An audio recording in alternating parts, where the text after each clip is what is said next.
Friends welcome back to my channel. ഇന്ന് നമ്മൾ discuss ചെയ്യാൻ പോകുന്നത് +2 computer science chapter 2 concepts of object oriented programming. അപ്പോൾ ഓൾറെഡി ഫസ്റ്റ് ചാപ്റ്റർ നമ്മൾ ഈ ചാനലിൽ അപ്ലോഡ് ചെയ്തിട്ടുണ്ട്. സോ അത് കാണാത്തവരുണ്ടെങ്കിൽ മുകളിൽ ലിങ്ക് കൊടുക്കാം. അപ്പോൾ ആ ചാപ്റ്റർ പ്ലേലിസ്റ്റിലുണ്ട്, അത് കാണുക, അത് പഠിക്കുക. സോ ഇന്നത്തെ ക്ലാസ് നിങ്ങൾക്ക് ഇഷ്ടപ്പെടുകയാണെങ്കിൽ ദയവായി ലൈക്ക് ബട്ടൺ ഒന്ന് ക്ലിക്ക് ചെയ്യാൻ മറക്കില്ലല്ലോ. ഒപ്പം ഈ വീഡിയോ യൂസ്ഫുൾ ആണെന്ന് തോന്നുന്നുണ്ടെങ്കിൽ നിങ്ങളുടെ കൂട്ടുകാർക്കും ഷെയർ ചെയ്യണേ. അതോടൊപ്പം ഈ ചാനൽ ഇഷ്ടപ്പെടുകയാണെങ്കിൽ ദയവായി ചാനൽ ഒന്ന് സബ്സ്ക്രൈബ് ചെയ്തേക്കണേ. അപ്പോൾ നമുക്ക് നമ്മുടെ ഇന്നത്തെ ക്ലാസ് സ്റ്റാർട്ട് ചെയ്യാം. പഠിക്കാൻ പോകുന്ന ടോപ്പിക് പ്രോഗ്രാമിംഗ് പാരഡിഗം. സോ എന്താണ് ഈ പ്രോഗ്രാമിംഗ് അല്ലെങ്കിൽ എന്താണ് ഈ പാരഡിഗം എന്ന് പറഞ്ഞാൽ? Paradigm can also be termed as a method to solve some problem or do some task. നമുക്കൊരു പ്രോബ്ലം സോൾവ് ചെയ്യണം അല്ലെങ്കിൽ നമുക്കൊരു ടാസ്ക് പെർഫോം ചെയ്യണം. ആ ടാസ്ക് ചെയ്യാനായിട്ട് നമ്മൾ ഉപയോഗിക്കുന്നൊരു മെത്തേഡ് ഉണ്ടാവില്ലേ? ആ മെത്തേഡിന് നമ്മൾ പറയുന്ന പേരാണ് എന്ത്? പാരഡിഗം. ഉദാഹരണമായിട്ട് നിങ്ങളെല്ലാവരും പഠിക്കുന്ന സ്റ്റുഡൻസാണ്. സോ നിങ്ങൾക്ക് നിങ്ങളുടേതായ മെത്തേഡ് ഉണ്ടാവും പഠിക്കാനായിട്ട്. ഉദാഹരണമായി ചില കുട്ടികൾ പഠിക്കുന്നത് വായിച്ച് മനസ്സിലാക്കിയിട്ടായിരിക്കും പഠിക്കുന്നത്. ചില കുട്ടികളാവട്ടെ കേട്ട് മനസ്സിലാക്കി, ക്ലാസ്സിലെടുക്കുന്നത് കേട്ട് മാത്രം എക്സാമിന് പോയി എഴുതുന്ന കുട്ടികളുണ്ട്. ചിലവർ ക്ലാസ്സിലെടുക്കുന്ന കാര്യങ്ങൾ എഴുതി പഠിക്കുന്നവരുണ്ട്. സോ ഓരോരുത്തർക്കും പഠിക്കാനായിട്ട് അവരവരുടേതായ മെത്തേഡ്സ് ഉണ്ട്. സോ അങ്ങനെ ഒരു ഉദാഹരണം പറഞ്ഞാണ്. അതുപോലെ തന്നെ ഏതെങ്കിലും ഒരു പ്രോബ്ലം സോൾവ് ചെയ്യാനോ അല്ലെങ്കിൽ എന്തെങ്കിലും ടാസ്ക് പെർഫോം ചെയ്യാനോ നമ്മൾ ഉപയോഗിക്കുന്ന മെത്തേഡിനെയാണ് നമ്മൾ പാരഡിഗം എന്ന് പറയുന്നത്. അങ്ങനെയെങ്കിൽ എന്തായിരിക്കും പ്രോഗ്രാമിംഗ് പാരഡിഗം? നമുക്ക് ഊഹിക്കാവുന്നതേ ഉള്ളൂ. അതായത് ഏത് രീതിയിലാണോ നമ്മൾ ആ പ്രോഗ്രാം ചെയ്യുന്നത് അല്ലെങ്കിൽ എങ്ങനെയാണോ നമ്മൾ ആ പ്രോഗ്രാമിനെ അപ്രോച്ച് ചെയ്യുന്നത്, അതിനെയാണ് നമ്മൾ പ്രോഗ്രാമിംഗ് പാരഡിഗം എന്ന് പറയുന്നത്. So programming paradigm is an approach to solve some problem using some programming language. ഏതെങ്കിലും ഒരു പ്രോഗ്രാമിംഗ് ലാംഗ്വേജ് ഉപയോഗിച്ച് നമ്മളൊരു പ്രോബ്ലം സോൾവ് ചെയ്യുന്ന മെത്തേഡിനെയാണ് അല്ലെങ്കിൽ സോൾവ് ചെയ്യുന്നതിനെ നമുക്ക് പ്രോഗ്രാമിംഗ് പാരഡിഗം എന്ന് പറയാം. സോ അതിൽ എന്തൊക്കെയായിരിക്കും ഉപയോഗിക്കുന്നത്? സോ ചില ടെക്നിക്സും അല്ലെങ്കിൽ ടൂൾസും ആ പ്രോഗ്രാമിംഗ് എഴുതുന്ന ഒരു മെത്തേഡ് ഉണ്ടാവും, രീതി ഉണ്ടാവും. സോ ആ ഒരു രീതി ഉപയോഗിച്ച് നമ്മൾ ആ പ്രോഗ്രാം ചെയ്യുന്നതിനെയാണ് അല്ലെങ്കിൽ ആ പ്രോബ്ലം സോൾവ് ചെയ്യുന്നതിനെയാണ് നമ്മൾ പ്രോഗ്രാമിംഗ് പാരഡിഗം എന്ന് പറയുന്നത്. So a programming paradigm denotes the way in which a program is organised. നമുക്കറിയാം മെത്തേഡ് എന്ന് പറയുമ്പോൾ എന്താ? ഒരു കൃത്യമായ വേ ഉണ്ടാവും. എങ്ങനെയാണ് ചെയ്യേണ്ടത് എന്നുള്ളതിന് കൃത്യമായ ഒരു സ്റ്റെപ്സിനെയാണ് നമുക്ക് വേണമെങ്കിൽ മെത്തേഡ് എന്ന് പറയും. പ്രോഗ്രാമിംഗ് പാരഡിഗം ഉപയോഗിച്ചിട്ടാണ് ഒരു പ്രോഗ്രാം ചെയ്യുന്നതെങ്കിൽ ആ പ്രോഗ്രാമിന് നമ്മൾ ഉപയോഗിക്കുന്ന പാരഡിഗം എന്താണോ അതിൻ്റെതായ സ്റ്റൈലിലായിരിക്കും നമ്മൾ എന്ത് ചെയ്യുന്നത്? ആ പ്രോഗ്രാം എഴുതുന്നത്. അല്ലെങ്കിൽ മെയിൻലി പ്രോഗ്രാമിംഗ് പാരഡിഗംസ് എന്ന് പറയുന്നത് താഴെ പറയുന്നവയാണ്. First one modular programming, top down programming, bottom up programming and fourth one structured programming. ഇതുപോലെ തന്നെ ചില പ്രോഗ്രാമിംഗ് ലാംഗ്വേജസ് ഒരു പാരഡിഗം മാത്രമേ അല്ലെങ്കിൽ ഒരു പ്രത്യേക മെത്തേഡിൽ മാത്രമേ രീതിയിൽ മാത്രമേ നമുക്ക് ആ പ്രോഗ്രാമിംഗ് ലാംഗ്വേജ് ഉപയോഗിക്കാൻ പറ്റത്തുള്ളൂ. അതേസമയം മറ്റു ചില പ്രോഗ്രാമിംഗ് ലാംഗ്വേജസിൽ മൾട്ടിപ്പിൾ പാരഡിഗംസ് നമുക്ക് ഉപയോഗിക്കാൻ കഴിയും. ഉദാഹരണമായി C++ എന്ന് പറയുന്നത് മൾട്ടിപ്പിൾ പാരഡിഗം ലാംഗ്വേജ് ആണ്. കാരണം C++ൽ നമുക്ക് പ്രൊസീജറൽ പാരഡിഗം, അതായത് പ്രൊസീജറൽ ഓറിയൻറ്റഡ് പ്രോഗ്രാമിംഗ് മെത്തേഡ് നമുക്ക് യൂസ് ചെയ്യാം. അല്ലെങ്കിൽ ഒബ്ജക്റ്റ് ഓറിയൻറ്റഡ് പാരഡിഗം അല്ലെങ്കിൽ ഒബ്ജക്റ്റ് ഓറിയൻറ്റഡ് പ്രോഗ്രാമിംഗ് മെത്തേഡ് നമുക്ക് ഉപയോഗിക്കാം. ഈ രണ്ട് രീതിയിലുള്ള മെത്തേഡ്സ് നമുക്ക് വേണമെങ്കിൽ C++ എന്ന് പറയുന്ന പ്രോഗ്രാമിംഗ് ലാംഗ്വേജ് ഉപയോഗിക്കാവുന്നതാണ്. അതുകൊണ്ടാണ് C++ എന്ന് പറയുന്നത് ഒരു മൾട്ടിപ്പിൾ പാരഡിഗം ലാംഗ്വേജ് ആണെന്ന് പറയുന്നത്. ക്ലിയർ ആയല്ലോ? ഇനി അടുത്തത് ഹിസ്റ്ററി ഓഫ് പാരഡിഗം. നമ്മുടെ പ്രോഗ്രാമിംഗ് പാരഡിഗം എങ്ങനെയാണ് ഡെവലപ്പ് ചെയ്തു വന്നത്, അതിൻ്റെ ഒരു പിക്ചോറിയൽ റെപ്രസെൻറ്റേഷൻ ആണ് ഈ കൊടുത്തിരിക്കുന്നത്. ഫസ്റ്റ് എന്ന് പറയുന്നത് അൺസ്ട്രക്ചേർഡ് പ്രോഗ്രാമിംഗ്. അതായത് ആദ്യത്തെ ഒരു പ്രോഗ്രാമിംഗ് എന്ന് പറയുന്നത് പ്രത്യേകിച്ച് സ്ട്രക്ചർ ഒന്നുമില്ലാത്തൊരു പ്രോഗ്രാമിംഗ് മെത്തേഡായിരുന്നു. സോ അതുകൊണ്ടാണ് അതിനെ അൺസ്ട്രക്ചേർഡ് പ്രോഗ്രാമിംഗ് എന്ന് പറയുന്നത്. അതിനുശേഷമാണ് 1960s സ്ട്രക്ചേർഡ് പ്രോഗ്രാമിംഗ് ലാംഗ്വേജസ് വന്നത്. സോ ഉദാഹരണമായിട്ട് പാസ്കൽ, അഡ ഇതെല്ലാം സ്ട്രക്ചേർഡ് പ്രോഗ്രാമിംഗ് ലാംഗ്വേജിന് ഉദാഹരണങ്ങളാണ്. അടുത്തത് ഒരു 1970s നമ്മുടെ പ്രൊസീജറൽ ഓറിയൻറ്റഡ് പ്രോഗ്രാമിംഗ് വന്നത്. സോ അതിന് ഉദാഹരണം C, Fortran. Next one modular programming. So modules തിരിച്ചിട്ടുള്ള പ്രോഗ്രാമിംഗ് മെത്തേഡ് എവോൾവ് ചെയ്തത് 1980s. ഉദാഹരണം ഈ പറയുന്നത് പോലെ തന്നെ ടർബോ, പാസ്കൽ, അഡ ഇതെല്ലാം മോഡുലർ പ്രോഗ്രാമിങ്ങിന് ഉദാഹരണമാണ്. ഫൈനലി 1990s ആയി കഴിഞ്ഞപ്പോഴാണ് നമ്മുടെ object oriented programming C++, Java, .NET ഇതെല്ലാം ഒബ്ജക്റ്റ് ഓറിയൻറ്റഡ് പ്രോഗ്രാമിംഗ് ആണ്. ഇനി അടുത്ത് നമ്മൾ വളരെ ഡീറ്റെയിൽ ആയിട്ട് ഇന്നത്തെ ക്ലാസ്സിൽ നമ്മൾ പഠിക്കാൻ പോകുന്നത് പ്രൊസീജർ ഓറിയൻറ്റഡ് പ്രോഗ്രാമിംഗ് പാരഡിഗം, അതായത് പ്രൊസീജർ ഓറിയൻറ്റഡ് പ്രോഗ്രാമിംഗ് മെത്തേഡിനെ കുറിച്ചിട്ടാണ് നമ്മൾ അടുത്തതായിട്ട് വളരെ ഡീറ്റെയിൽ ആയിട്ട് പഠിക്കാൻ പോകുന്നത്. സോ എന്താണ് ഈ പ്രൊസീജർ ഓറിയൻറ്റഡ് പ്രോഗ്രാമിംഗ് എന്ന് പറയുമ്പോൾ? സോ പ്രൊസീജർ എന്ന് പറയുമ്പോൾ ഏതെങ്കിലും ഒരു പ്രവൃത്തി അല്ലെങ്കിൽ നമ്മൾ ഏതെങ്കിലും ടാസ്ക് പെർഫോം ചെയ്യുന്നതിനെ നമുക്ക് പ്രൊസീജർ എന്ന് പറയാം. അപ്പോൾ പ്രൊസീജിയർ ഓറിയൻറ്റഡ് പ്രോഗ്രാമിങ്ങിൽ മെയിനായി അവിടെ ഊന്നൽ കൊടുക്കുന്നത് ഏതെങ്കിലും ടാസ്ക് പെർഫോം ചെയ്യുന്നതിനായിരിക്കും. മനസ്സിലായോ? Procedure oriented programming specifies a series of well structured steps and procedures to compose a program. Procedure oriented പ്രോഗ്രാമിങ്ങിന് ഒരു വെൽ സ്ട്രക്ചേർഡ് ആയിട്ടുള്ള സ്റ്റെപ്സ് ഉണ്ടായിരിക്കും. അതിന് ഒത്തിരി പ്രൊസീജിയേഴ്സ് ഉണ്ട്. ഒരു പ്രോഗ്രാം ചെയ്യുന്നതിന് അല്ലെങ്കിൽ ഒരു പ്രോഗ്രാം കമ്പോസ് ചെയ്യുന്നതിന് വളരെ വെൽ സ്ട്രക്ചേർഡ് ആയിട്ടുള്ള സ്റ്റെപ്സും അതുപോലെ തന്നെ ചില പ്രൊസീജിയേഴ്സും ഉണ്ട്. പ്രൊസീജിയേഴ്സ് ആയിരിക്കും ആ പ്രോഗ്രാം ചെയ്യുന്നതിന് വേണ്ടി നമ്മൾ ഉപയോഗിക്കുന്നത്. It contains A systematic order of statements, functions and commands to complete a computational task or program. ഇപ്പോൾ നമുക്കൊരു കമ്പ്യൂട്ടേഷണൽ ടാസ്ക് അല്ലെങ്കിൽ ഒരു പ്രോഗ്രാം പെർഫോം ചെയ്യണം. നമ്മൾ പ്രൊസീജിയർ ഓറിയൻറ്റഡ് പ്രോഗ്രാമിംഗ് മെത്തേഡാണ് നമ്മൾ ഉപയോഗിക്കുന്നതെങ്കിൽ നമ്മൾ ഉപയോഗിക്കുന്ന പ്രോഗ്രാമിംഗ് ലാംഗ്വേജിന് അല്ലെങ്കിൽ നമ്മൾ ഉപയോഗിക്കുന്ന പ്രോഗ്രാമിൽ ഒരു സിസ്റ്റമാറ്റിക് ഓർഡർ ഉണ്ടാവും. അതുപോലെ തന്നെ നമ്മൾ ആ പ്രോഗ്രാമിൽ ഫങ്ഷൻസ് ഉപയോഗിക്കും, കമാൻഡ്സ് ഉപയോഗിക്കും. എന്തിന്? ഈ ടാസ്ക് പെർഫോം ചെയ്യാനായിട്ട്. സോ നമുക്ക് ഇതിൽ നിന്ന് മനസ്സിലായല്ലോ, പ്രൊസീജിയർ ഓറിയൻറ്റഡ് പ്രോഗ്രാം എന്ന് പറയുമ്പോൾ കൂടുതൽ ഊന്നൽ എന്താ? Doing things. എന്ത് കാര്യമാണോ നമ്മൾ എന്ത് പ്രവൃത്തിയാണ് ചെയ്യുന്നത് അതിനായിരിക്കും ഇതിൽ കൂടുതൽ പ്രസക്തി എന്ന് പറയുന്നത്. So in this paradigm when the program becomes larger and complex the list of instruction is divided and grouped into functions. അപ്പോൾ നമുക്കറിയാം ഇതിലെല്ലാം ഏത് കാര്യമാണ് ചെയ്യുന്നത് അതിലാണ് കൂടുതൽ ശ്രദ്ധ ചെലുത്തുന്നത്. പക്ഷേ ഈ പ്രോഗ്രാം വളരെ വലുതാണെന്ന് വിചാരിക്കുക. ഒത്തിരി ഇപ്പോൾ നമുക്ക് സോൾവ് ചെയ്യേണ്ട പ്രോഗ്രാം വലിയൊരു കോംപ്ലക്സ് പ്രോബ്ലം ആണ്.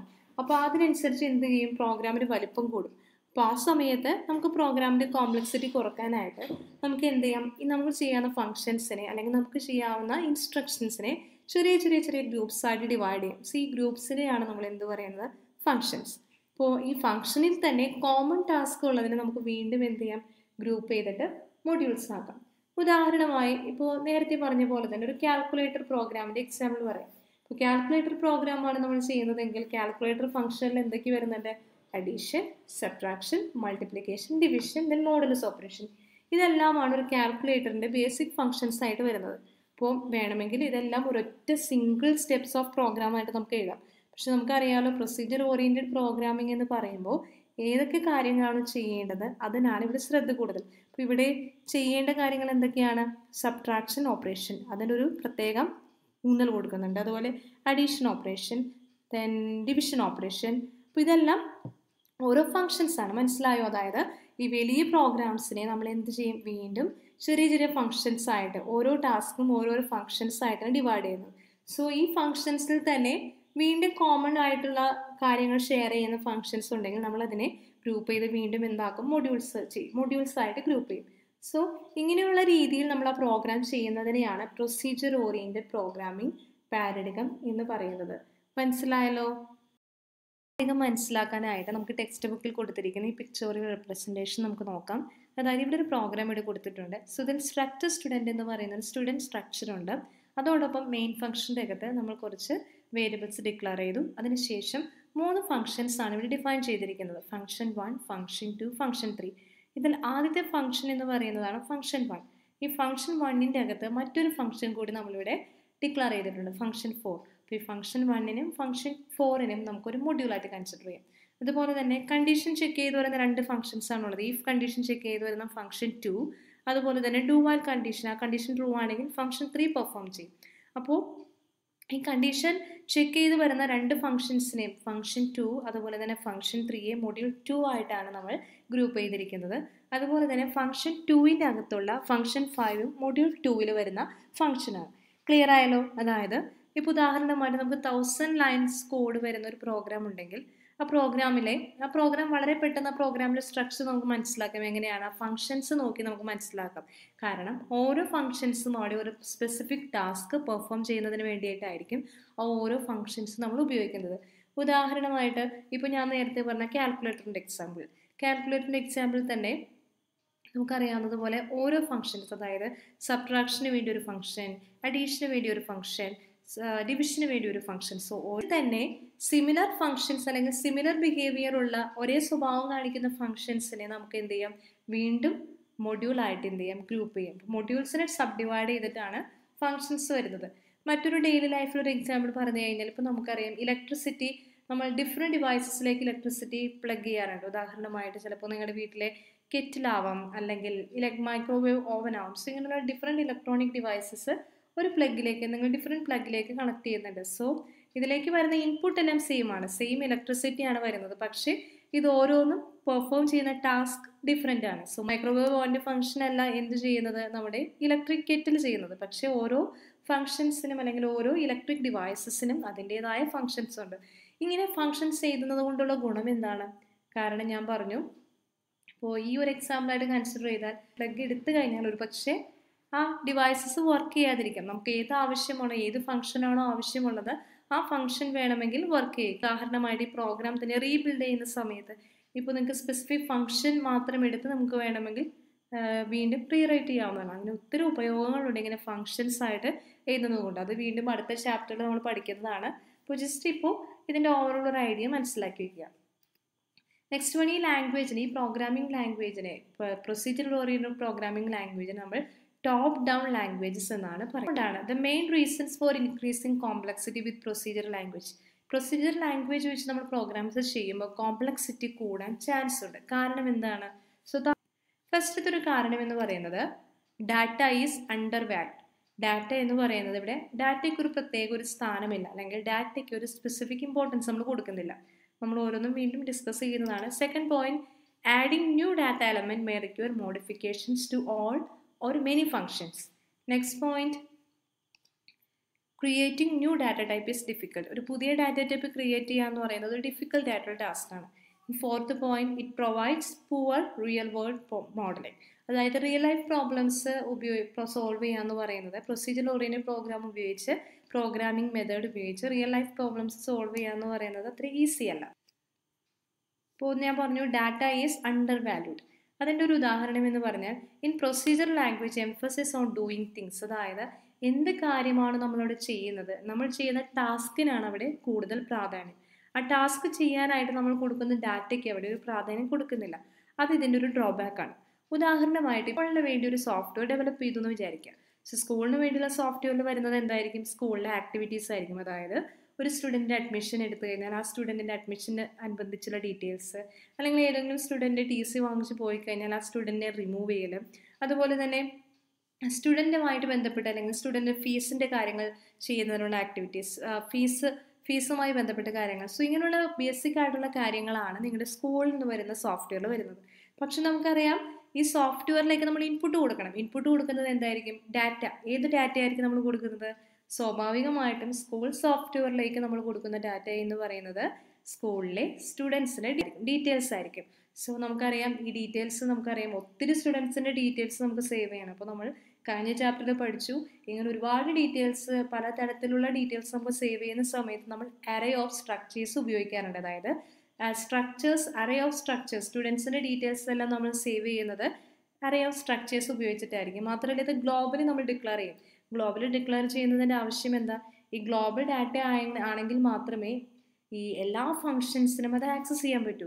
നമുക്കറിയാം സ്കൂളിന് വേണ്ടിയുള്ള സോഫ്റ്റ്വെയർ ആയതുകൊണ്ട് തന്നെ സ്കൂളിന് വേണ്ടിയുള്ള ആക്ടിവിറ്റീസ് എല്ലാം ഓരോരോ ഫങ്ഷൻസ് ആയിരിക്കും. സോ ഈ എല്ലാ ഫങ്ഷൻസും ആക്സസ് ചെയ്യുന്നത് ഈ ഗ്ലോബൽ ഡാറ്റയാണ്. ഈ ഗ്ലോബൽ ഡാറ്റ എന്ന് പറയുന്നത് സ്റ്റുഡൻസിൻ്റെ ഡാറ്റ. അപ്പോൾ നമുക്കറിയാം ഫീസിന് വേണ്ടി ഒരു സ്പെസിഫിക് ഫങ്ഷൻ ഉണ്ടെന്നിരിക്കട്ടെ. അപ്പോൾ ഫീസിന് വേണ്ടിയുള്ള ഫംഗ്ഷൻ എന്തായാലും ആ സ്റ്റുഡൻറ്റിൻ്റെ ഡാറ്റ ആക്സസ് ചെയ്യും. കാരണം ഏതൊക്കെ സ്റ്റുഡൻസ് ആണ് ഫീസ് അടച്ചത്, അല്ലെങ്കിൽ ഏതൊക്കെ സ്റ്റുഡൻസ് ആണ് ഫീസ് അടയ്ക്കാത്തത് എന്നറിയാനായിട്ട് അവർ എന്തായാലും ആ ഡാറ്റ ആക്സസ് ചെയ്യുന്നുണ്ട്. അതുപോലെ തന്നെ ഓരോ ഈ ഗ്ലോബൽ ഡാറ്റ ആക്സസ് ചെയ്യുന്ന സമയത്ത് എന്താ നടക്കുന്നത്? അറിഞ്ഞുകൊണ്ടോ അറിയാതെയോ ആ ഫംഗ്ഷൻ പെർഫോം ചെയ്യുമ്പോൾ ആ ഡാറ്റയ്ക്ക് ഒരു ചെറിയൊരു ചേഞ്ച് വരുന്നുണ്ട്. ചിലപ്പോൾ ഡാറ്റയിൽ പ്രത്യേകിച്ച് ചേഞ്ച് ഒന്നും വരാത്തതുണ്ടാവും. പക്ഷെ ചില കേസസിൽ എന്ത് സംഭവിക്കും? നമ്മൾ ആക്സസ് ചെയ്യുന്ന ഡാറ്റയ്ക്ക് എന്ത് ചെയ്യാൻ ചേഞ്ച് വരുന്നുണ്ട്. അപ്പോൾ നമ്മൾ ചേഞ്ച് വരുത്തുന്ന ഡാറ്റ ആയിരിക്കും അടുത്ത ഫംഗ്ഷൻ ഉപയോഗിക്കുന്നത്. അപ്പോൾ എന്താ സംഭവിക്കുന്നത്? ആ ഫംഗ്ഷൻ ഉപയോഗിച്ച് അല്ലെങ്കിൽ ആ ഫംഗ്ഷൻ ആ ഡാറ്റ ആക്സസ് ചെയ്യുന്ന സമയത്ത് ചിലപ്പോൾ ആ ഫംഗ്ഷൻ പെർഫോം ചെയ്യുമ്പോൾ നമ്മൾ ഉദ്ദേശിക്കുന്ന റിസൾട്ട് കിട്ടണമെന്നില്ല. അപ്പോൾ അതുകൊണ്ട് ഡാറ്റ എന്ന് പറയുന്നത് ഇവിടെ അണ്ടർ വാല്യൂഡ് ആണ്. ഡാറ്റയ്ക്ക് ഒരു പ്രസക്തി ഇവിടെ കൊടുക്കുന്നില്ല. സോ അതാണ് ഇതിൻ്റെ മെയിൻ ഒരു ഡ്രോബാക്ക് എന്ന് പറയുന്നത്. ഇപ്പോൾ ഇവിടെ പിക്ചറായിട്ട് കൊടുത്തിട്ടുണ്ട് ഫങ്ഷൻസ് ആക്സസിങ് ഡാറ്റ. ഇവിടെ ഗ്രീൻ ലൈൻസ് എന്ന് പറയുന്നത് ആ ഫങ്ഷൻസ്, അതായത് ഈ ഗ്ലോബൽ ഡാറ്റ IJ അല്ലെങ്കിൽ KLM എന്ന് പറയുന്നത് ഗ്ലോബൽ ഡാറ്റയാണ്. അതായത് എല്ലാവർക്കും ആക്സസ് ചെയ്യാൻ പറ്റുന്ന കോമൺ ആയിട്ട് അവൈലബിൾ ആയിട്ടുള്ള ഡാറ്റയാണ്. അപ്പോൾ ഇവിടെ ഗ്രീൻ ലൈൻസ് ഇൻഡിക്കേറ്റ് ചെയ്യുന്നത് ആ ഫംഗ്ഷൻ പെർഫോം ചെയ്യുന്നതിന് വേണ്ടി ആ ഗ്ലോബൽ ഡാറ്റ അത്യാവശ്യമാണ്. അതുകൊണ്ടാണ് അവയെ ആക്സസ് ചെയ്യുന്നത്. അതേസമയം ഇവിടെ റെഡ് ലൈൻസ് ഇൻഡിക്കേറ്റ് ചെയ്യുന്നത് എന്താ? ഇല്ലീഗൽ ആയിട്ടുള്ള ആക്സസ് ആണ്. ആക്ച്വലി ഈ ഒരു ഡാറ്റയുടെ ആവശ്യം ഈ ഫംഗ്ഷൻ 1-ലില്ല. കെ എന്ന് പറയുന്ന ഡാറ്റയുടെ ആവശ്യം ഈ ഫംഗ്ഷൻ 1-നില്ല. പക്ഷെ എന്നിരുന്നാലും അവരെന്ത് ചെയ്യുന്നുണ്ട്, ഈ ഡാറ്റ ആക്സസ് ചെയ്യുന്നുണ്ട്. ഒരു പക്ഷേ ഇവർ ഡാറ്റ ആക്സസ് ചെയ്യുകയും ചെയ്യും, എന്തെങ്കിലും ഒരു ചേഞ്ച് ഈ ഡാറ്റയ്ക്ക് വരുത്തുകയും ചെയ്യും. സോ ഈ ചേഞ്ച് വരുത്തുന്ന വാല്യൂ ആയിരിക്കും ചിലപ്പോൾ നമ്മുടെ ഫംഗ്ഷൻ 3 എന്ന് പറയുന്നത് ആക്സസ് ചെയ്യുന്നത്, ഈ ഒരു ഫംഗ്ഷൻ ആക്സസ് ചെയ്യുന്നത്. ഈ ഫംഗ്ഷൻ ആവട്ടെ കെ എന്ന് പറയുന്ന വാല്യൂ ആവശ്യവുമാണ്. പക്ഷേ ഇവർ ആക്സസ് ചെയ്യുന്ന സമയത്ത് ചിലപ്പോൾ ഈ ഫംഗ്ഷൻ 1 വരുത്തിയ ഒരു ചേഞ്ച് കൂടെ ഈ കെ എന്ന് പറയുന്ന ആക്ച്വൽ ഡാറ്റയ്ക്ക് വന്നിരിക്കാം.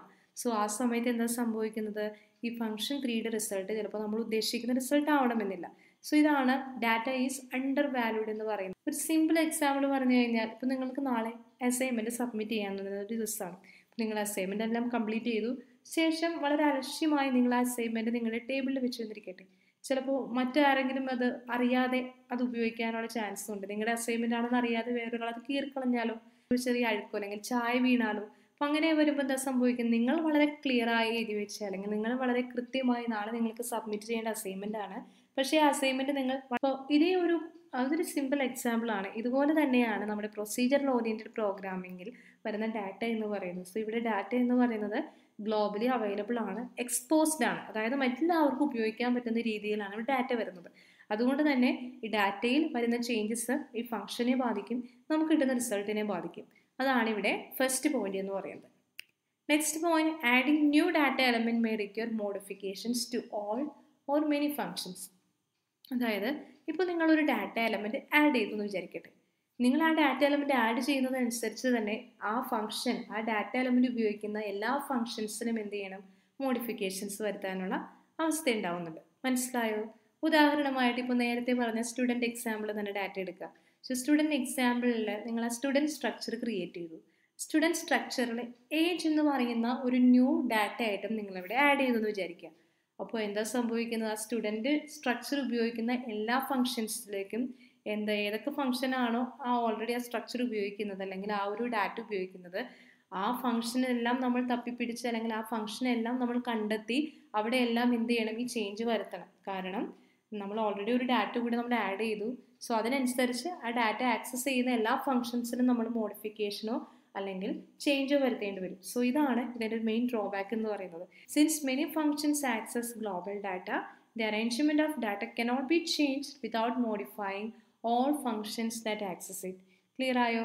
അതായത് നമുക്കറിയാം ഗ്ലോബൽ ഡാറ്റയാണ് ഇവിടെ ഓരോ ഫംഗ്ഷൻസും ആക്സസ് ചെയ്യുന്നത്. അപ്പോൾ ഈ ഡാറ്റയുടെ അറേഞ്ച്മെന്റ് നമ്മൾ മാറ്റുമ്പോൾ അതിനനുസരിച്ച് തന്നെ ഏതൊക്കെ ഫംഗ്ഷൻസ് ആണോ ആ ഡാറ്റ ആക്സസ് ചെയ്യുന്നത് ആ ഫംഗ്ഷൻസ് എല്ലാം മോഡിഫൈ ചെയ്യേണ്ട ഒരു ആവശ്യകത വരുന്നുണ്ട്. അതുപോലെ തന്നെ ഇപ്പോൾ പുതിയൊരു ഡാറ്റ നമ്മൾ ആഡ് ചെയ്യുന്ന സമയത്തും ഇത് തന്നെ വരും. If you add new data items we will need to modify all the functions that access the data so that they can also access the new item. നമുക്കറിയാം പുതിയൊരു ഡാറ്റ നമ്മൾ ആഡ് ചെയ്തു, അങ്ങനെയെങ്കിൽ അതിനനുസരിച്ച് വീണ്ടും ആ ഫംഗ്ഷൻസ് മോഡിഫൈ ചെയ്യണം. എന്നിരുന്നാൽ മാത്രമേ ആ ന്യൂ ഡാറ്റ ഐറ്റം നമ്മുടെ ഫംഗ്ഷൻസിനെ ആക്സസ് ചെയ്യാൻ കഴിയും. എന്നത് നമുക്ക് വളരെ ഡിഫിക്കൽട്ടാണ് ഇങ്ങനെ പറയുന്ന ഫംഗ്ഷൻസ് കണ്ടുപിടിച്ച് മോഡിഫൈ ചെയ്യാനായിട്ട്. Creating new data type is difficult. നമുക്ക് നോർമലി പരിചയമുള്ള ഡാറ്റ ടൈപ്സ് എന്ന് പറയുന്നത് എന്തൊക്കെയാണ്? ഇൻറ്റ്, ഫ്ലോട്ട്, ക്യാർ, ഡബിൾ, ഇതൊക്കെ നമുക്ക് അറിയാവുന്ന ഡാറ്റ ടൈപ്സ് ആണ്.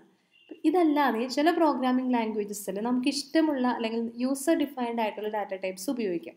സോ അങ്ങനെ പ്രോഗ്രാമിംഗ് ലാംഗ്വേജസ് അങ്ങനെ ഒരു ഫെസിലിറ്റി പ്രൊവൈഡ് ചെയ്യുന്നതിനെയാണ് നമ്മൾ എന്ത് പറയുന്നത്, എക്സ്റ്റെൻസിബിലിറ്റി എന്ന് പറയുന്നത്. The ability of a program to allow significant extension of its capabilities without major rewriting of code or changes in its basic architecture is called extensibility. Procedure oriented program എന്ന് പറയുന്നത് not extensible programming language ആണ്. അതായത് already defined ആയിട്ടുള്ള data ടൈപ്സോ കാര്യങ്ങളോ മാത്രമേ നമുക്കിവിടെ ഉപയോഗിക്കാൻ കഴിയൂ. അതായത് ഇപ്പോൾ ഇൻറ്റ്, ഫ്ലോട്ട്, ക്യാർ, ഡബിൾ അങ്ങനെ ഓൾറെഡി എന്താണോ അതിൻ്റെ ബേസിക് ആർക്കിടെക്ചറിലുള്ള ഡാറ്റ ടൈപ്സ് അത് മാത്രമേ നമുക്കിവിടെ ഉപയോഗിക്കാൻ കഴിയൂ. അതല്ലാതെ എക്സ്റ്റെൻഡ് ചെയ്ത് ഉപയോഗിക്കുക, അതായത് എക്സ്റ്റെൻസിബിലിറ്റി വളരെ ഫ്ലെക്സിബിൾ ആയിട്ടുള്ളൊരു ഉപയോഗം പ്രൊസീജിയറൽ ഓറിയൻറ്റഡ് പ്രോഗ്രാമിംഗ് ലാംഗ്വേജസിനെ സംബന്ധിച്ചില്ല. Next point, it provides poor real world modelling. അതായത് റിയൽ ലൈഫ് പ്രോബ്ലംസ് നമുക്ക് സോൾവ് ചെയ്യാനായിട്ട് പ്രൊസീജിയറൽ ഓറിയൻറ്റഡ് പ്രോഗ്രാമിംഗ് മെത്തേഡ് എന്ന് പറയുന്നത് ഉപയോഗിക്കുന്നത് വളരെ ബുദ്ധിമുട്ടേറിയ ഒരു കാര്യമാണ്. In procedural programming paradigm the functions and data are not considered as a single unit and are independent of each other. Procedural oriented പ്രോഗ്രാമിൻ്റെ മെയിൻ ഡ്രോബാക്ക് എന്ന് പറയുന്നത് ഇവിടെ ഫങ്ഷൻസ് ഉണ്ട്, ഡാറ്റാസ് ഉണ്ട്. ഈ ഫംഗ്ഷൻസിനെയും ഡാറ്റാസിനും ഒരു സിംഗിൾ യൂണിറ്റ് ആയിട്ടല്ല നമ്മൾ കൺസിഡർ ചെയ്യുന്നത്. ഇത് രണ്ടും ഇൻഡിപെൻഡൻ്റ് ആയിട്ടുള്ള യൂണിറ്റ് ആയിട്ടാണ് കൺസിഡർ ചെയ്യുന്നത്. അതുകൊണ്ടാണ് നമുക്ക് എന്ത് ചെയ്യുന്നത്, റിയൽ ലൈഫ് പ്രോബ്ലംസ് അല്ലെങ്കിൽ റിയൽ വേൾഡ് പ്രോബ്ലംസ് നമുക്ക് മോഡൽ ചെയ്യാൻ അല്ലെങ്കിൽ അങ്ങനെയുള്ള പ്രോബ്ലംസ് സോൾവ് ചെയ്യാൻ എഫക്റ്റീവായിട്ട് സോൾവ് ചെയ്യാനായിട്ട് നമുക്ക് പറ്റാത്തത്. ഉദാഹരണമായിട്ട് നേരത്തെ നമ്മൾ പറഞ്ഞു, ഇപ്പോൾ സ്കൂളിലെ ആക്ടിവിറ്റീസ് സേവ് ചെയ്യാനായിട്ട് അല്ലെങ്കിൽ സ്കൂളിലെ സ്റ്റുഡൻസിൻ്റെ ആക്ടിവിറ്റീസ് സേവ് ചെയ്യാനായിട്ട് സോഫ്റ്റ്വെയർ ഉണ്ട്. സോ അതിൽ മെയിനായിട്ട് വരുന്നത് സ്റ്റുഡൻറ്റ് ഡാറ്റ, അതുപോലെ തന്നെ സ്റ്റുഡൻറ്റ് ഫംഗ്ഷൻ. അതുപോലെ തന്നെ നമുക്ക് മറ്റൊരു സോഫ്റ്റ്വെയർ ഉണ്ടെന്ന് വിചാരിക്കുക, teachers data and teachers functions. അതായത് ടീച്ചേഴ്സിൻ്റെ ഡാറ്റ അതുപോലെ തന്നെ ടീച്ചേഴ്സിൻ്റെ ഫംഗ്ഷൻസും സേവ് ചെയ്യാനുള്ള മറ്റ് ആക്ടിവിറ്റീസിന് വേണ്ടിയുള്ള ഒരു സോഫ്റ്റ്വെയർ ഉണ്ടെന്ന് വിചാരിക്കുക. സോ നമുക്കറിയാം ഇത് രണ്ടും റിലേറ്റഡ് ആണല്ലേ. ടീച്ചേഴ്സിൻ്റെ ഡാറ്റ എന്ന് പറയുമ്പോൾ അതിൽ സ്റ്റുഡൻസിൻ്റെ ഡീറ്റെയിൽസ് അല്ലെങ്കിൽ ടീച്ചേഴ്സ് സ്റ്റുഡൻസിന് കൊടുക്കുന്ന മാർക്സ് ഇതെല്ലാം ടീച്ചേഴ്സിൻ്റെ ഡാറ്റയിൽ വരുന്നതാണ്, അതിലുള്ള ഫംഗ്ഷൻസിൽ വരുന്നതാണ്. ഇത് രണ്ടും റിലേറ്റഡ് ആണ് നമുക്കറിയാം. പക്ഷേ എന്നിരുന്നാൽ തന്നെ നമുക്ക് ഒരിക്കലും ഇത് രണ്ടും മിക്സ് ചെയ്യാൻ പറ്റില്ല. കാരണം സ്റ്റുഡൻറ്റ് ഡാറ്റ ഫംഗ്ഷൻസ് എന്ന് പറയുന്നതും ടീച്ചേഴ്സ് ഡാറ്റ ഫംഗ്ഷൻസ് എന്ന് പറയുന്നതും രണ്ടും വളരെ ഇൻഡിപെൻഡൻ്റ് ആയിട്ട് യൂണിറ്റ് ആയിട്ടാണ് പ്രൊസീജിയർ ഓറിയൻറ്റഡ് പ്രോഗ്രാമിങ്ങിൽ വർക്ക് ചെയ്യുന്നത്. അതുകൊണ്ട് ഇത് രണ്ടും ഒരു സിംഗിൾ യൂണിറ്റ് ആണെങ്കിൽ കൂടി നമുക്ക് എന്ത് ചെയ്യാം, ഈ ടീച്ചേഴ്സ് ഡാറ്റയ്ക്ക് ഒരിക്കലും സ്റ്റുഡൻറ്റ് ഡാറ്റ ആക്സസ് ചെയ്യാനോ അതല്ലെങ്കിൽ സ്റ്റുഡൻറ്റ് ഡാറ്റയ്ക്ക് ടീച്ചേഴ്സ് ഡാറ്റ ആക്സസ് ചെയ്യാനോ പറ്റത്തില്ല. ക്ലിയർ ആയോ? എക്സാമ്പിൾ നോക്കാം. ഉദാഹരണമായിട്ട് നമ്മുടെ ഹ്യൂമൻ ബീയിങ് നമ്മളെ തന്നെ എടുത്തു കഴിഞ്ഞാൽ ഇപ്പോൾ നമ്മുടെ ബിഹേവിയർ എന്ന് പറയുന്നത് എന്തൊക്കെയാണ്, നമ്മുടെ സംസാരിക്കാനുള്ള, നമ്മൾ എങ്ങനെയാണ് സംസാരിക്കുന്നത്, നമ്മൾ ചിരിക്കുന്നത്, അതെല്ലാം നമ്മൾ ഒരാളുടെ സ്വഭാവം സൂചിപ്പിക്കുന്ന കാര്യങ്ങളാണ്. അതുപോലെ തന്നെ നമ്മുടെ ക്യാരക്ടറിസ്റ്റിക്സ് എന്ന് പറയുന്നത് നമ്മുടെ നെയിം, നമ്മുടെ ഏജ്, അതുപോലെ നാഷണാലിറ്റി, ഇതെല്ലാം നമ്മുടെ ക്യാരക്ടറിസ്റ്റിക്സ് ആണ്. ഇതൊരു സിമ്പിൾ പ്രോഗ്രാം ആയിട്ട് വിചാരിക്കുക. ഇതൊരു സിമ്പിൾ പ്രോഗ്രാം ആണെന്ന് നിങ്ങൾ ഇമാജിൻ ചെയ്യുക. അങ്ങനെ ചെയ്യുന്ന സമയത്ത് നമ്മുടെ ബിഹേവിയേഴ്സ് വേണമെങ്കിൽ ഓരോ ഫങ്ഷൻസ് ആയിട്ട് എഴുതാം. നമ്മുടെ ക്യാരക്ടറിസ്റ്റിക്സ് അല്ലെങ്കിൽ ഹ്യൂമൻ ബീയിൻ്റെ ക്യാരക്ടറിസ്റ്റിക്സ് ആയ ഏജ്, നെയിം, നാഷണാലിറ്റി ഇതെല്ലാം ഡാറ്റാസ് ആയിട്ട് എഴുതാം. നമുക്കറിയാം ഇതെല്ലാം ഒരു സിംഗിൾ യൂണിറ്റ് ആണ്. ഒരു സിംഗിൾ ഹ്യൂമൻ ബീയിങ്ങിനെ അല്ലെങ്കിൽ ഒരു മനുഷ്യനെയാണ് ഇത് രണ്ടും റെപ്രസെൻറ്റ് ചെയ്യുന്നതെന്ന് നമുക്കറിയാം. പക്ഷേ പ്രൊസീജിയർ ഓറിയൻറ്റഡ് പ്രോഗ്രാമിങ്ങിനെ സംബന്ധിച്ച് നമുക്ക് ഒരിക്കലും ഈ ഡാറ്റയെയും ഫംഗ്ഷനെയും നമുക്ക് എന്ത് ചെയ്യാൻ പറ്റില്ല, കപ്പിൾ ചെയ്യാൻ പറ്റില്ല, മിക്സ് ചെയ്യാൻ പറ്റില്ല. ഈ ഡാറ്റ എന്ന് പറയുന്നത് ഒരാളുടെ ക്യാരക്ടറിസ്റ്റിക്സ് ആണ്, ഒരാളെ ഡിറ്റർമിൻ ചെയ്യുന്ന അയാളുടെ ഏജ്, നെയിം അയാളുടെ ക്യാരക്ടറിസ്റ്റിക്സ് ആണ്. അതേപോലെ ബിഹേവിയർ എന്ന് പറയുന്നത് അയാളെ സൂചിപ്പിക്കുന്നത് തന്നെയാണ്, അയാളുടെ സ്വഭാവങ്ങളെ സൂചിപ്പിക്കുന്നതാണ് ഫങ്ഷൻസ് ആയിട്ട് വരുന്ന ബിഹേവിയർ. ഈ ഫംഗ്ഷനും ഡാറ്റയും നമുക്ക് എന്ത് ചെയ്യാൻ പറ്റത്തില്ല, ഒരിക്കലും കപ്പിൾ ചെയ്യാൻ പറ്റത്തില്ല അല്ലെങ്കിൽ ഒരിക്കലും മിക്സ് ചെയ്യാൻ പറ്റത്തില്ല. ഇതാണ് പ്രൊസീജിയർ ഓറിയൻറ്റഡ് പ്രോഗ്രാമിങ്ങിൻ്റെ ഒരു പ്രശ്നം എന്ന് പറയുന്നത്. സോ അതുകൊണ്ട് തന്നെ നമുക്ക് റിയൽ ലൈഫ് പ്രോബ്ലംസ് സോൾവ് ചെയ്യണമെങ്കിൽ നമുക്കറിയാം, ഇപ്പോൾ നമ്മുടെ ഈ ഒരു എക്സാമ്പിൾ നമുക്ക് മനസ്സിലായി. അതുപോലെ റിയൽ ലൈഫിൽ ഒത്തിരി പ്രോബ്ലംസ് ഉണ്ട്. സോ ഈ പ്രോബ്ലംസ് എല്ലാം സോൾവ് ചെയ്യുമ്പോൾ നമുക്കറിയാം ഇതെല്ലാം ഒരു സിംഗിൾ യൂണിറ്റ് ആയിട്ടായിരിക്കും മേ ബി ആക്ട് ചെയ്യുന്നത്. പക്ഷേ ഈ സിംഗിൾ യൂണിറ്റ് ആയിട്ട് തന്നെ നമുക്ക് പ്രോഗ്രാമിംഗ് ഉപയോഗിച്ച് ചെയ്യാൻ കഴിയില്ല. കാരണം ഇവിടെ ഫങ്ഷൻസിനെയും അതുപോലെ തന്നെ ഡാറ്റയെയും രണ്ട് യൂണിറ്റ് ആയിട്ടാണ് കാണുന്നത്. അപ്പോൾ ഇന്നത്തെ ക്ലാസ് നിങ്ങൾക്ക് മനസ്സിലായെന്ന് വിശ്വസിക്കുന്നു. എന്തെങ്കിലും ഡൗട്ട്സ് ഉണ്ടെങ്കിൽ താഴെ കമൻറ്റ് ചെയ്യുക. അതോടൊപ്പം ക്ലാസ് ഇഷ്ടപ്പെട്ടാൽ ലൈക്ക് ബട്ടൺ ക്ലിക്ക് ചെയ്യാൻ മറക്കില്ലല്ലോ. അതോടൊപ്പം ഈ വീഡിയോ യൂസ്ഫുൾ തോന്നുന്നുണ്ടെങ്കിൽ നിങ്ങളുടെ ഫ്രണ്ട്സിനെയും ഷെയർ ചെയ്യണേ. ഈ ചാനൽ ഇഷ്ടപ്പെട്ടാൽ സബ്സ്ക്രൈബ് ചെയ്യാനും മറക്കില്ലല്ലോ. താങ്ക്